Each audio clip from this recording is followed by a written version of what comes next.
Hoje nós vamos estudar sobre o sistema esquelético, tá? Boa noite a todos. Sistema esquelético e sistema tegumentar.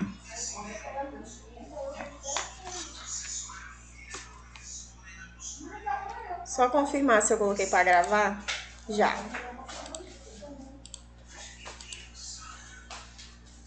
Todo mundo tá me ouvindo bem?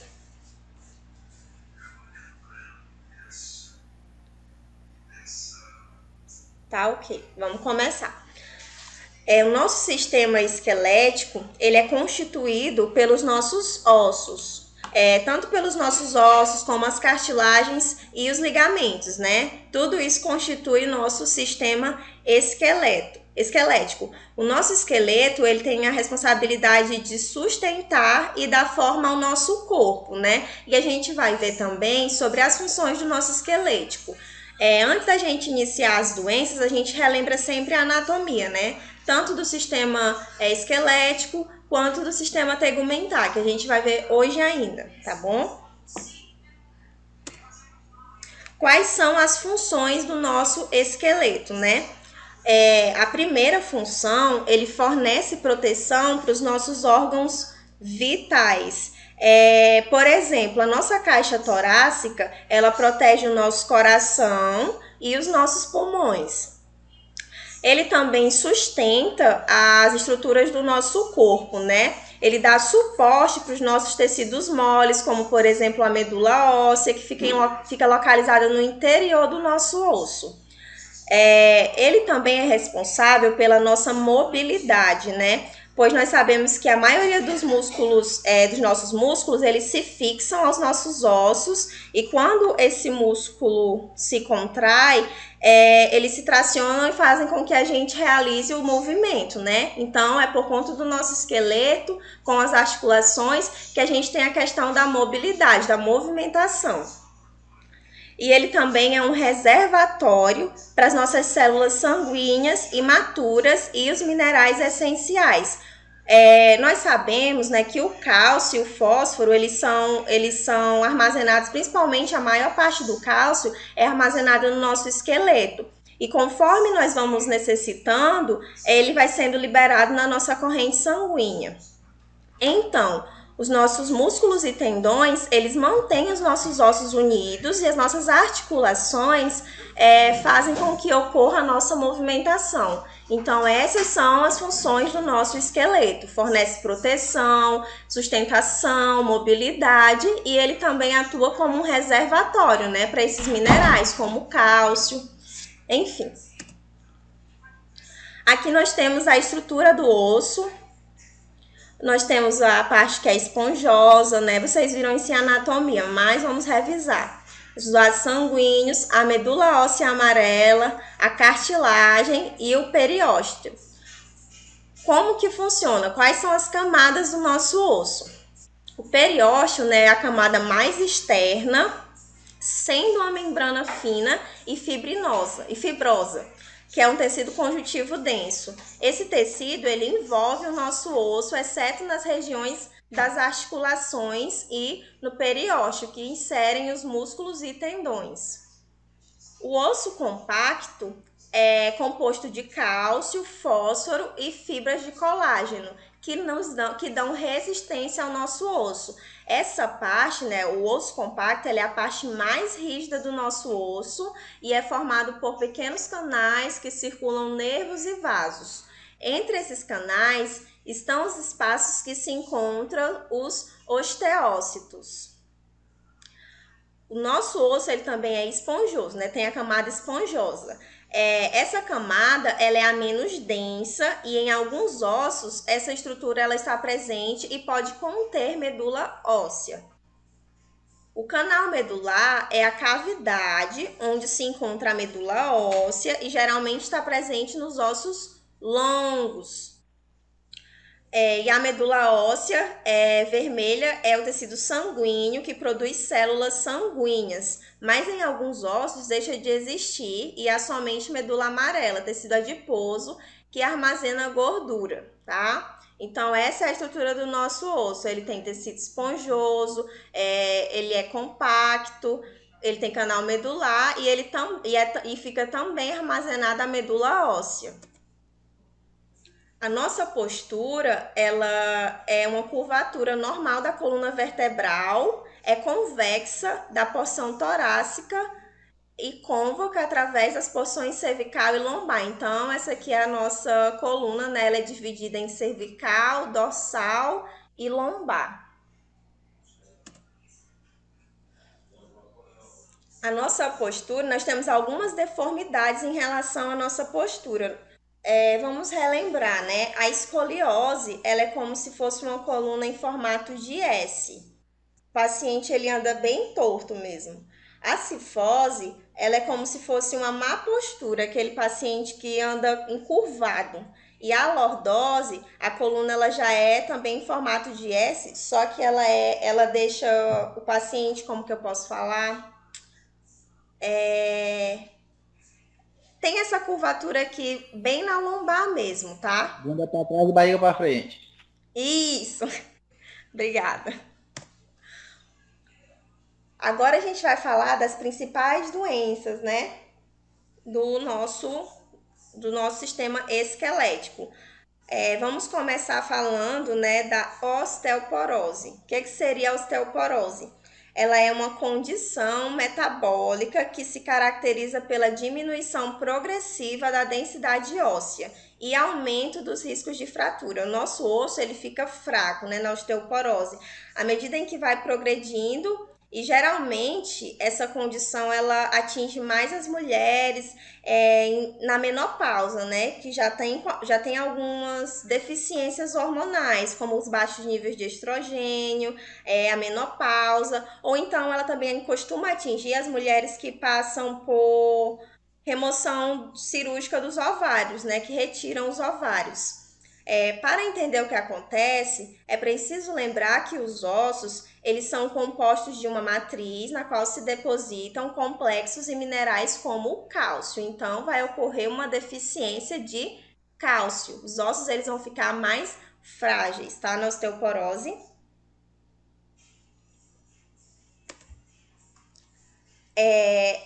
Como eu havia dito, a osteoporose ela é uma doença que ainda é muito relacionada com o envelhecimento, né?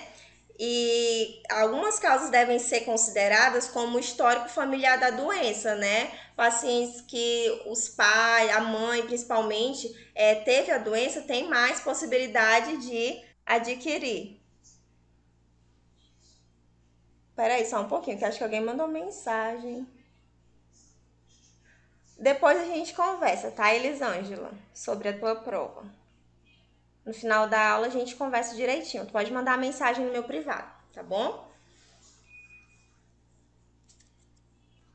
Bom, voltando, né? De nada.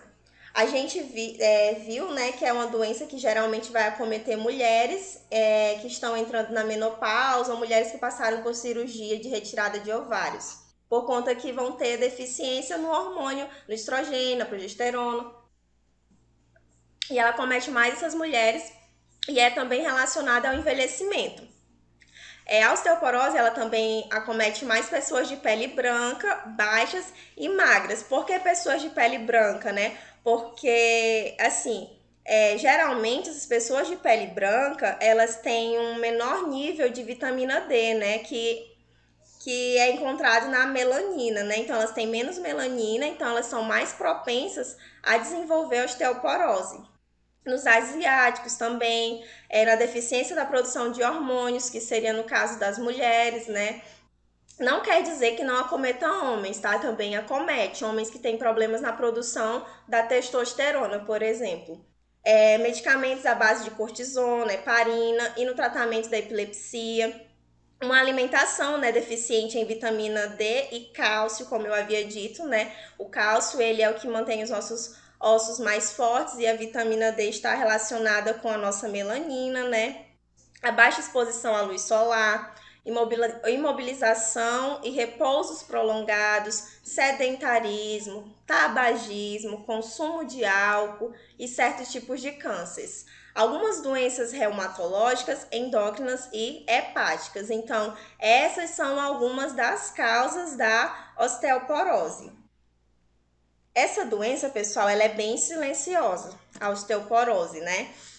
Ela não apresenta sintomas assim em geral, né? O problema ele só vai ser detectado quando a doença ela vai se agravando, né? E com a deformação dos ossos. Ela também provoca muita dor. Então, o paciente ele só vai descobrir que ele é portador da osteoporose com o tempo mesmo. Ela é uma doença bem silenciosa. E os principais sintomas, eles são as dores ósseas, principalmente na região da lombar, facilidade em ter fraturas, né? Porque o osso ele fica frágil e a redução da estrutura por colapso das vértebras da coluna. Então, esses são alguns dos sintomas. O principal método para diagnosticar a osteoporose é a densitometria óssea. O que seria, né? Esse exame de densitometria óssea, coloquei aqui uma imagem ao lado. É um exame que vai medir a densidade mineral óssea da coluna lombar e do fêmur. Os resultados eles são fornecidos através da comparação com a densidade óssea das pessoas jovens e tem uma escalazinha aqui embaixo. Ele vai avaliar a densidade óssea do paciente, aí tem o score, né? T-score entre 0 e -1 está normal, osteopenia é entre -1 e -2,5 e osteoporose maior que -2,5. Esse é o critério utilizado, né, pela Organização Mundial de Saúde.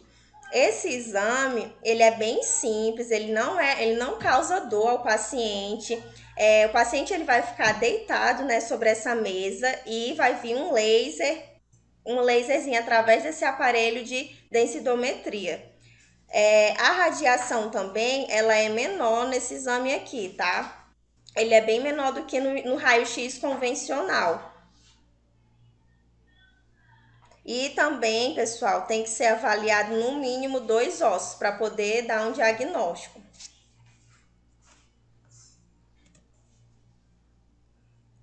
O tratamento, né, o paciente ele tem que ter uma dieta rica em cálcio e vitamina D, praticar atividade física moderada e regular, de preferência ao ar livre com luz solar diariamente, por conta da vitamina D, né? Que a gente sabe que o sol ele é o responsável por proporcionar a vitamina D ao nosso corpo. E os nossos ossos eles precisam tanto de cálcio quanto de vitamina D.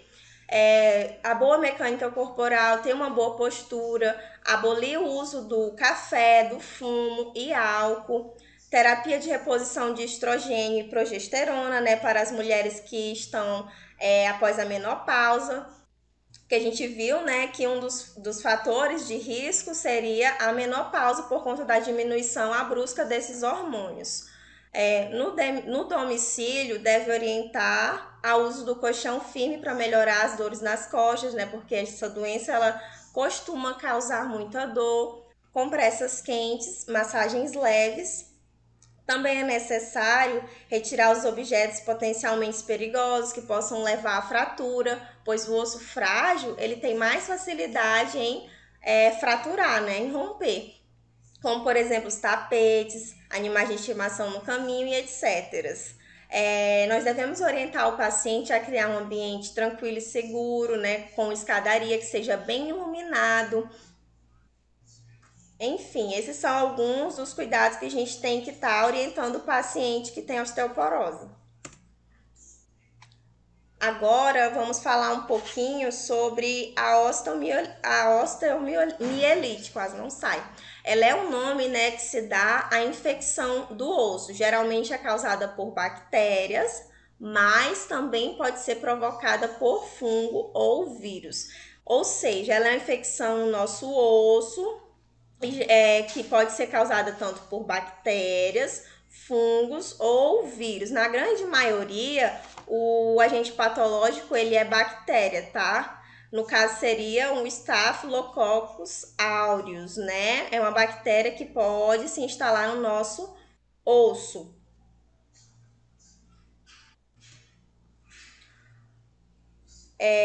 Outros focos de infecção, como amidalite, furúnculos, dentes infectados, infecções do trato respiratório superior também podem estar causando a osteomielite, prolongamento de uma infecção, como úlcera de decúbito, fratura aberta, ferida por arma de fogo, cirurgia óssea, né? Como essa infecção ela pode acontecer tanto pela contaminação direta no osso ou por um desses outros focos de infecção, tá? Esses focos de infecção, eles vão atingir o osso através da nossa circulação, da nossa corrente sanguínea. E durante o curso dessa doença, pode se transformar em um abscesso, em endocartite, enfim.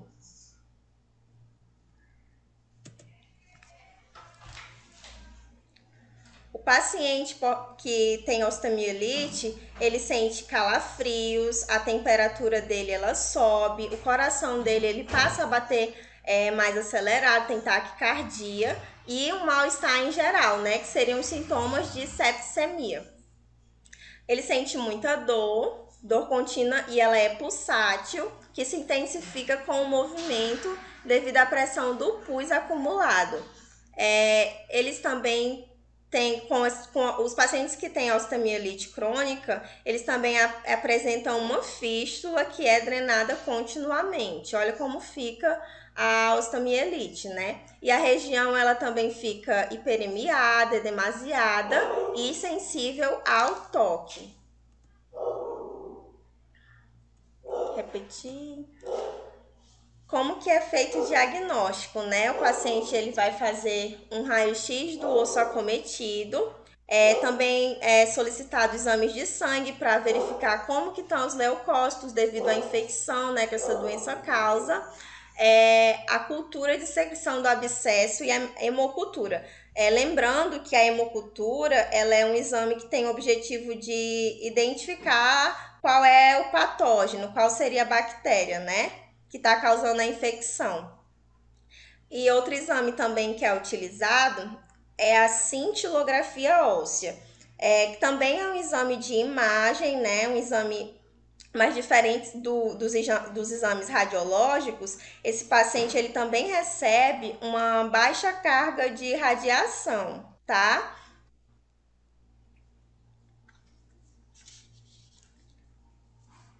Os tratamentos, ele pode ser feito com antibióticos, principalmente após um antibiograma, né, que é o exame que testa como é que eu posso falar para vocês? Ele vai identificar qual é a bactéria e qual é a sensibilidade dela pro antibiótico. Ele traz possibilidades ao médico para escolher qual é o tipo de tratamento farmacológico, qual será o antibiótico que ele vai utilizar. Então, esse examezinho, ele traz essa possibilidade ao médico. Ele proporciona ao médico a identificar o tipo de bactéria para que assim ele possa fazer a prescrição médica.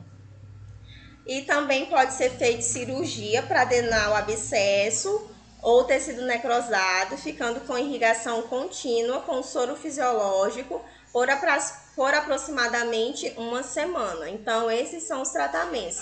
Antibiótico terapia, que deve ser feito geralmente após um antibiograma, né? E a cirurgia para drenar o abscesso.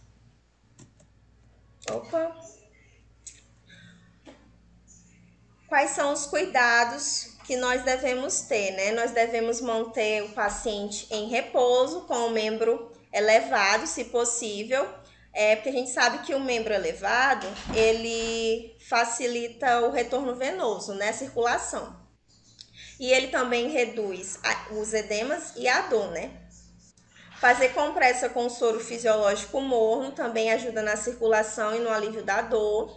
Administrar os antibióticos conforme prescrição, né? E sempre tendo cuidado com os horários. Antibiótico, a gente sabe que a gente tem que administrar no horário correto, no horário prescrito. Manter a técnica séptica com a irrigação óssea com soro fisiológico após o desbridamento. Administrar uma dieta rica em proteína, vitamina C e D. e fazer curativo diário nas lesões. Então, esses são os cuidados que a gente tem que ter com o paciente portador de osteomielite.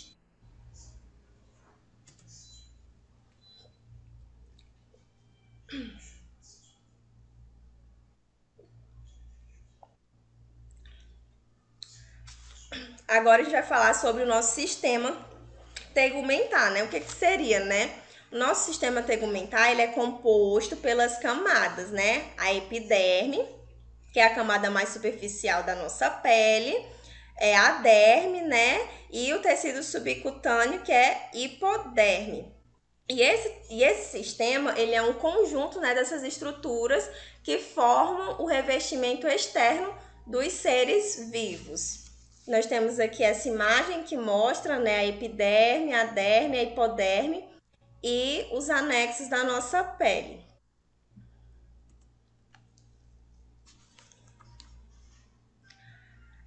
Quais são as funções do tegumento, né?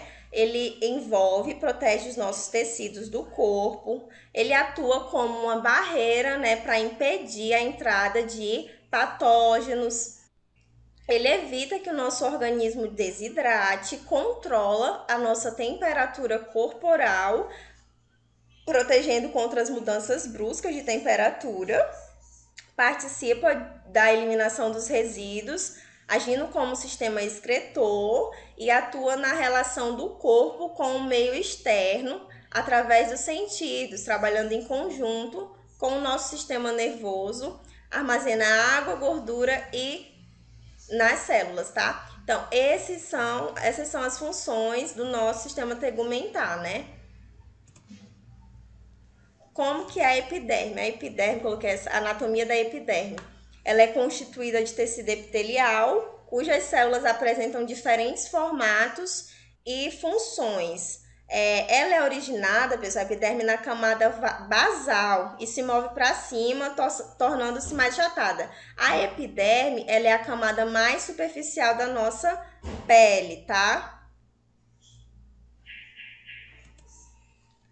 A derme, ela é uma camada de espessura variável que vai unir a epiderme ao nosso tecido subcutâneo, que é a hipoderme. Ela é constituída de tecido conjuntivo fibroso, vasos sanguíneos e linfáticos, né? Ela também tem terminações nervosas e fibras musculares lisas.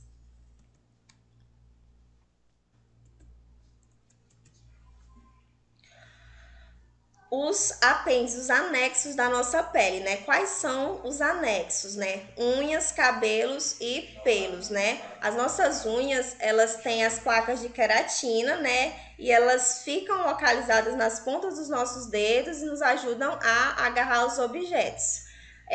Os pelos, eles estão espalhados pelo nosso corpo, com exceção da palma das mãos, da sola dos pés e de certas regiões genital. Eles são formados de queratina e resto de células epidérmicas mortas, compactados e se formam dentro do folículo piloso. Os nossos cabelos, eles ficam espalhados pela cabeça e crescem graças às células mortas, queratinizadas, produzidas no fundo do folículo. Elas produzem queratina, morrem e são achatadas formando o cabelo. Tá? A cor do nosso cabelo ela é determinada pela nossa quantidade de melanina. Quanto mais pigmento houver, mais escuro será o cabelo. Então, depende da nossa melanina. Aqui nós temos as glândulas, né? As glândulas, elas são sebáceas ou sudoríparas, né? As sebáceas, elas são as bolsas que excretam o sebo. E as sudoríparas, elas têm a forma tubular, enovelada e secretam o suor, né? Então, as glândulas sudoríparas, elas são responsáveis por secretar o suor. Vamos falar agora sobre essa doença que acomete o nosso sistema tegumentar. Pode ser chamada tanto de úlcera por pressão, quanto lesão por pressão. LPP ou UPP, tá?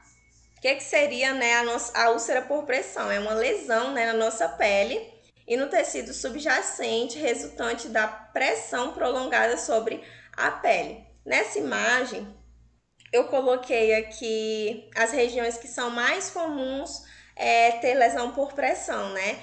Seria a região sacral, a região occipital, aqui na região escapular, tá? Esses são os locais aqui no calcâneo também, onde o paciente, né, acamado principalmente, tem mais propensão a ter lesão por pressão.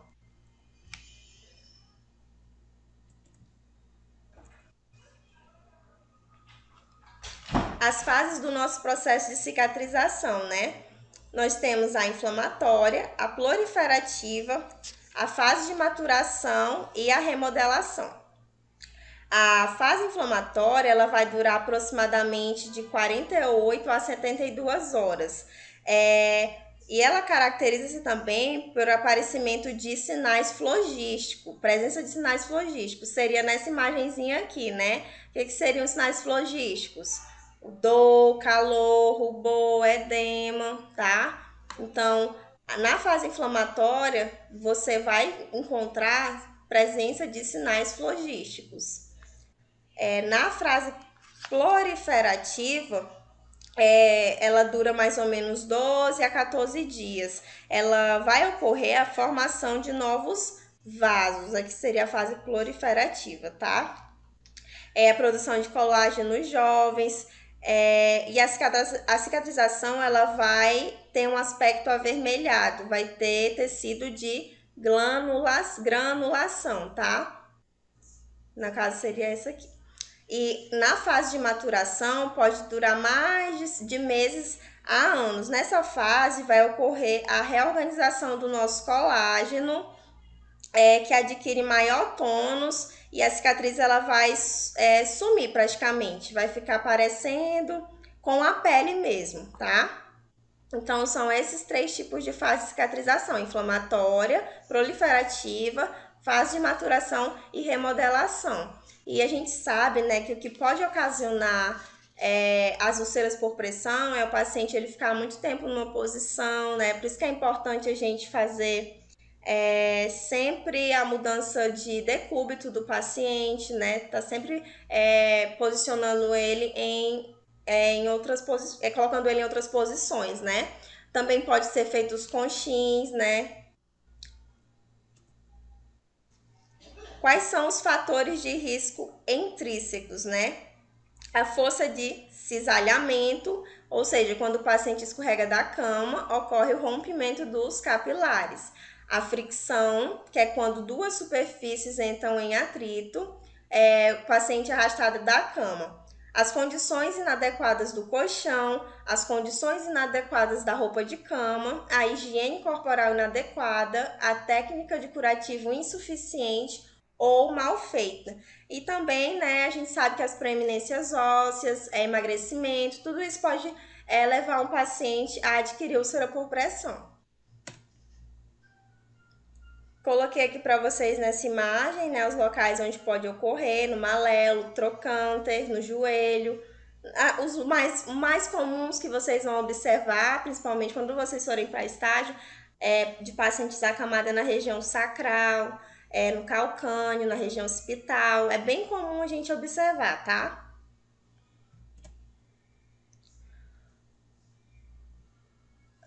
Como eu havia falado, né, um dos fatores de risco intrínseco seria a proeminência óssea evidenciada, né, a magreza do paciente, a idade avançada, alterações na temperatura do corpo, mobilidade física prejudicada, acho que é um dos carros-chefes, né, para úlcera por pressão, a sensibilidade superficial prejudicada, as alterações que acontecem no turgor, na elasticidade da pele, alterações hematológicas, alterações nutricionais, alterações circulatórias. Então, esses são os fatores de risco intrínsecos da lesão por pressão, tá? Lembrando que geralmente, né, acomete pacientes com mobilidade física prejudicada. Quase 100% dos pacientes que têm mobilidade física prejudicada, eles vão ter algum tipo de lesão por pressão. Aqui no estágio 1, a úlcera ela não é totalmente formada, tá? No estágio 1 vocês vão observar apenas uma vermelhidão e um pouquinho de ulceração na pele. A pele do paciente ela vai estar com rubor não, vermelhinha, tá? Aqui no estágio 2, a pele ela já vai ficar um pouquinho inflamada e começa a destruição mais externa da pele. A pele ela já está perdendo a espessura, manifestando abrasão, bolhas ou crateras. Então pode ter presença de bolhas, você vai pegar, já vai ter presença de sinais flogísticos também. No estágio 3, a úlcera ela já vai começar a abrir, já vai ter uma ferida de espessura completa e ela já vai envolver a epiderme, a derme e o subcutâneo, tá? Ela já vai pegar um pouco das camadas mais profundas da pele, vai deixar expostas as camadas, tá? Estágio 4, a úlcera ela vai ser bem mais profunda, já vai ter presença de gordura e até mesmo de músculos. Quando há uma lesão significativa, né, com destruição ou necrose dos músculos, ossos e estruturas de suporte. Então, o estágio 4 já é aquela úlcera onde você consegue observar a presença de necrose, muito exudato, tá bom? Aqui eu coloquei algumas imagens, né, por estágio, né? Úlcera por pressão de estágio 1. Vocês podem observar que a pele ela ainda está íntegra, mas está um pouquinho avermelhada. Na úlcera por pressão estágio 2, a gente já percebe uma inflamaçãozinha maior na pele, presença de sinais flogísticos, a pele ela tá vermelha, ela deve estar quente. Estágio 3 aqui já tá uma lesão com as bordas bem irregulares, a gente já percebe um pouquinho de fibrina, né? De pus, secreção. Na estágio 4, aqui na região sacral. Geralmente essas úlceras que acometem a região sacral, se elas não forem tratadas, elas evoluem muito rápido. Aqui já é uma úlcera que a gente percebe bastante presença de fibrina, bastante secreção purulenta. Eu creio que aqui são algumas partes necrosadas, não dá para enxergar muito bem, mas já pode ter tecido necrosado, né?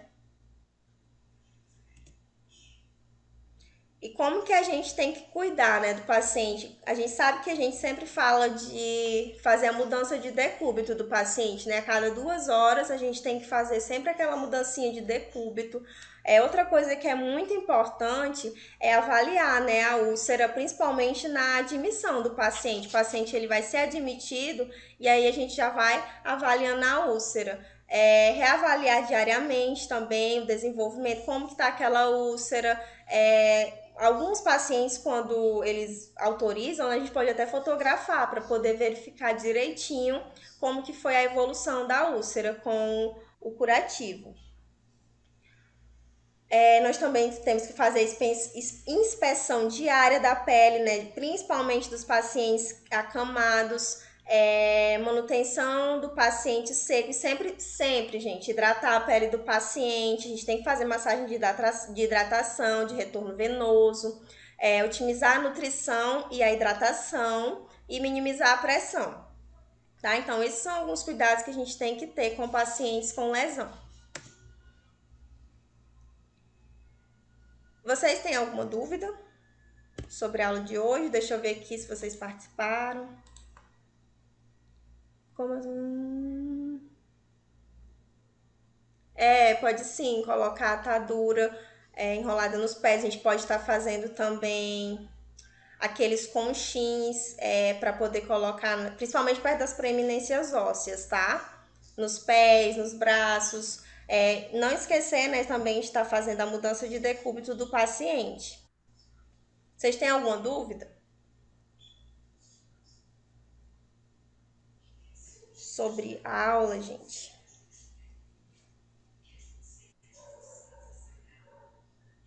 Aham, com óleo. Geralmente é com óleo de girassol mesmo que a gente faz.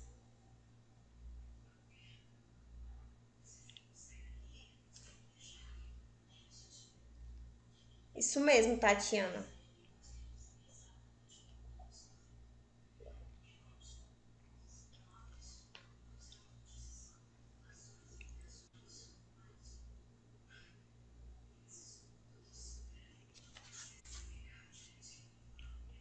Então, pessoal, eu espero que vocês tenham compreendido.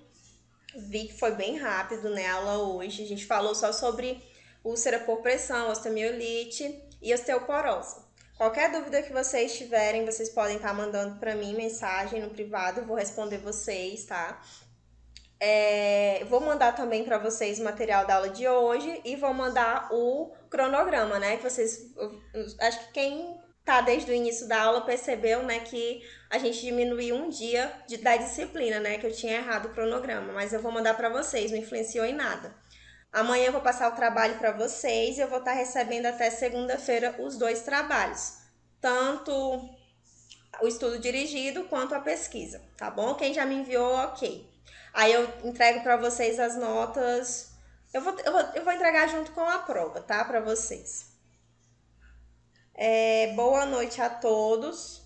Obrigada pela participação de todos, tá? Tchau, tchau.